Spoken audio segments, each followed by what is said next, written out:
"90,000 Rohingyas have been forced to leave the lands that they have called home.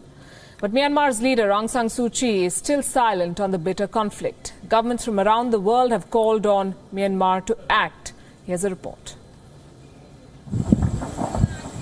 The Rohingya refugee issue has spiraled into a massive humanitarian crisis. Nearly 90,000 Rohingyas have reportedly fled to Bangladesh since violence against them erupted in August. This has added to the growing pressure on authorities, NGOs and aid agencies.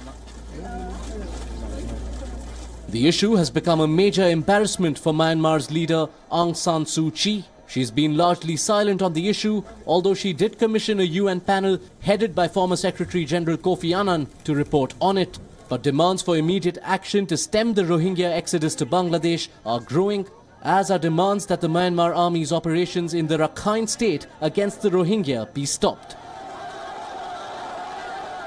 There were massive protests in Jakarta, where demonstrators are demanding the expulsion of Myanmar's ambassador. The Indonesian president has condemned the violence against Rohingyas.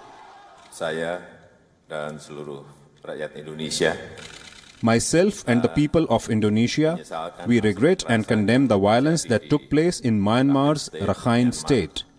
There needs to be real action and not just criticism. The impact of the humanitarian crisis is being felt in India as well. The Supreme Court has now sought the centre's response on the status of 40,000 Rohingya refugees in the country. This was after the central government's decision to deport them was challenged in the apex court. The violence also sparked an impassioned appeal from Nobel laureate Malala Yousafzai, who urged her fellow laureate Suu Kyi to speak up and condemn the attacks. But Suu Kyi is evidently under pressure from the powerful military establishment, which controls key ministries and a quarter of the seats in Myanmar's parliament. The United Nations has said the destruction this time is far greater than the violence of October 2016 in Rakhine. It has warned that the world's refusal to intervene will only add fuel to the conflict. Bureau Report, WION. Joining us this evening, Raghu Menon. He is the Manager of Media and Advocacy at Amnesty India. And Phil Robertson, who is the Deputy Director, Asia Division at Human Rights Watch. Good evening to both of you and welcome to Gravitas. Phil, let me begin with you. How big is the humanitarian crisis as we see the pictures of refugees going into Bangladesh, coming into India? In Myanmar itself, how serious is the situation? It's a huge, huge problem. I mean, they're on a precipice of a major humanitarian disaster. We're talking about 90,000 refugees who have left Burma in 10 days. There are many more coming.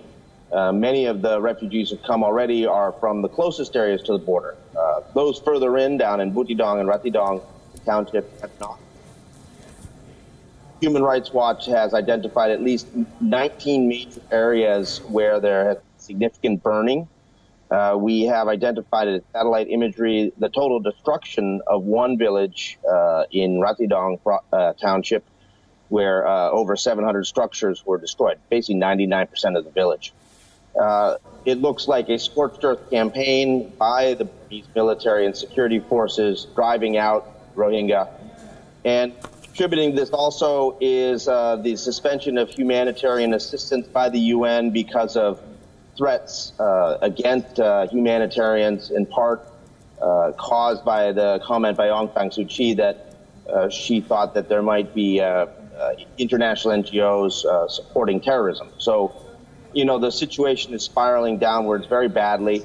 We just had another case where a Rohingya woman fleeing across the border stepped on a landmine inside Burma, but very close to the border. We're investigating where that landmine came from, but there are reports that Burmese military personnel have been planting landmines. So the situation is very, very grave. Raghu Menon, the government of India has taken a position and they're calling the Rohingya terrorists. The Supreme Court of India is hearing a plea against their deportation and the Prime Minister of India is heading to Myanmar tomorrow. This is sure to come up. How serious is the situation? in India vis-a-vis the Rohingyas, and what role does Myanmar see for India here?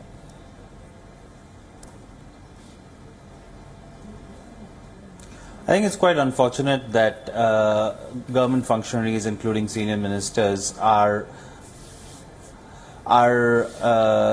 painting an entire community in a certain way and going against the grain of what Indian humanitarian principle has been towards refugees fleeing persecution in its neighborhood. India has been home for refugees fleeing persecution in the neighborhood since 1947. And the fact that India very well knows the situation, the entire world knows the situation in Rakhine State, in Arakan, not just today, but what has happened in October 2016, what has been happening since 2012. And in light of all of this, threatening to abandon these Rohingya refugees to their fate, send them back to a country where they possibly face grave human rights violations. I think that would be abandoning, would be a very unconscionable move on our part and abandoning our leadership. Okay. Phil, I want to quickly ask you this. I'm running out of time, but I must ask, how did things come to such a pass, and who do you think is to blame for the way things have turned out? Well, I mean, obviously this whole latest instance occurred because there was an attack by the Arakan Rohingya Salvation Army insurgent group on the 25th of August.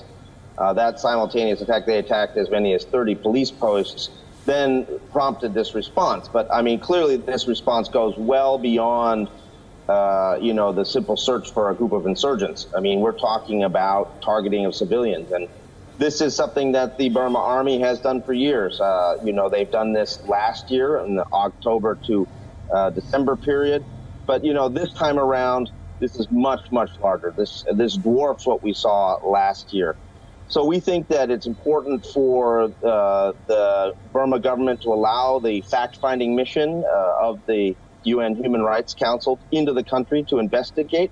And we think Prime Minister Modi should be raising this issue with Aung San Suu Kyi as well. And he should be demanding that humanitarians have access, journalists have access, and human rights groups and other organizations have access to basically get on the ground, assess what's happening, and try to find a way to stop these human rights abuses.